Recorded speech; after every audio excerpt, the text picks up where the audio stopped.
Tokyo Revengers Season 1 Episode 12. Saat ia menumpang di mobil Naoto, Takemichi teringat perasaan tak berdayanya ketika ia mengetahui tentang kematian Hinata. Dalam kegembiraannya, Takemichi memikirkan untuk bertemu dengan Hinata, sementara Naoto memberitahunya bahwa insiden yang menewaskan Hinata, yaitu perselisihan Toman, tidak terjadi di masa depan saat ini. Naoto mengatakan bahwa ia terkejut Takemichi berhasil menyelesaikan misinya, karena ia terkesan sebagai orang yang ceroboh.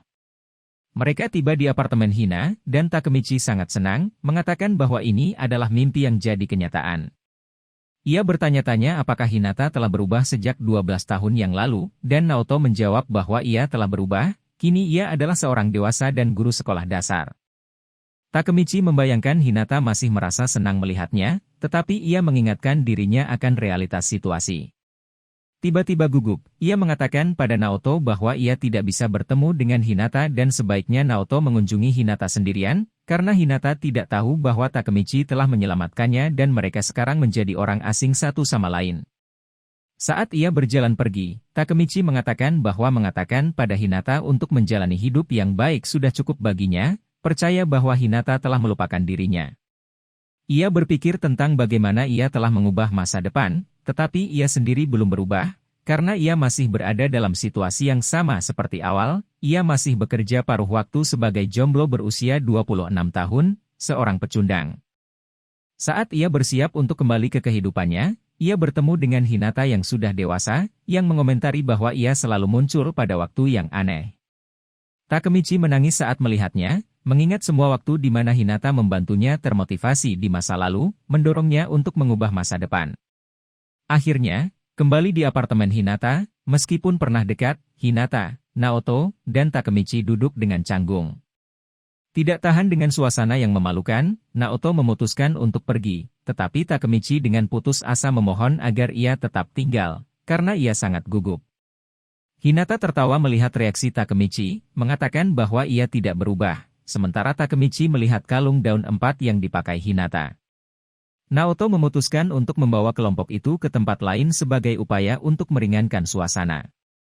Di dalam mobil, suasana sama canggungnya dengan di apartemen. Tiba-tiba, Naoto dihubungi polisi karena dibutuhkan bantuan. Dia memutuskan untuk meninggalkan mobilnya pada Hinata dan akan kembali keesokan harinya. Takemichi merenungkan bahwa dia kehilangan kesempatan untuk kembali bersama Hinata dan memikirkan kembali tentang kalung itu. Hinata memutuskan untuk berhenti di tempat parkir, dan meminta Takemichi untuk berjalan bersamanya. Hinata bercerita pada Takemichi bahwa taman itu mengingatkannya pada kenangan, khususnya kenangan dengan seseorang yang disukainya di malam Natal.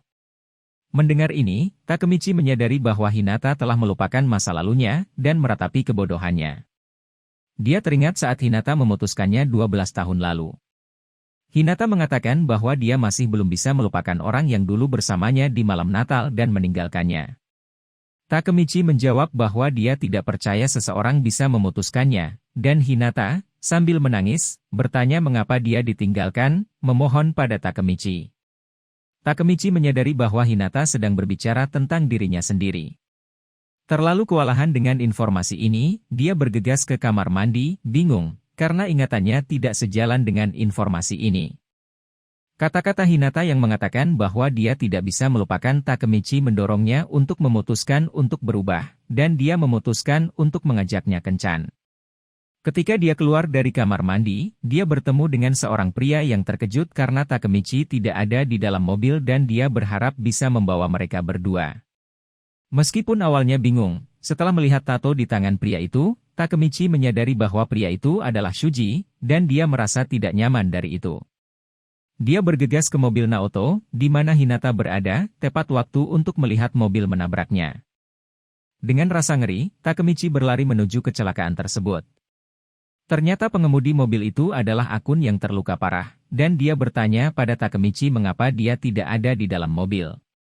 Akun mengucapkan hal yang sama seperti saat pertemuan terakhirnya dengan Takemichi di masa depan, bertanya-tanya kapan semuanya salah, bagaimana dia menjadi takut pada Kisaki, dan memohon pada Takemichi untuk menyelamatkan semua orang, sementara Takemichi berteriak dalam keputusasaan, karena kejadian itu terulang kembali. Mobil akun meledak, dan Takemichi bergegas ke Hinata, yang masih hidup. Saat Takemichi mencoba untuk membawa Hinata keluar dari mobil untuk menyelamatkan diri dari api yang akan terjadi akibat ledakan, Hinata mengucapkan terima kasih padanya. Takemichi mengatakan bahwa mereka tidak punya waktu untuk bicara, karena mobil akan segera meledak. Namun, Hinata terluka parah dan telah kehilangan semua perasaan di kakinya. Sambil menangis, Takemichi merangkak masuk ke dalam mobil, memeluk Hinata, dan mengakui bahwa dia selalu mencintainya. Hinata menjawab bahwa dia senang mendengarnya, dan memintanya untuk meninggalkan mobil, karena dia tidak ingin dia mati bersamanya, namun Takemichi menolak. Merasakan api semakin dekat, Hinata mendorong Takemichi menjauh, tersenyum padanya sebelum mobil meledak dan menjadi kobaran api.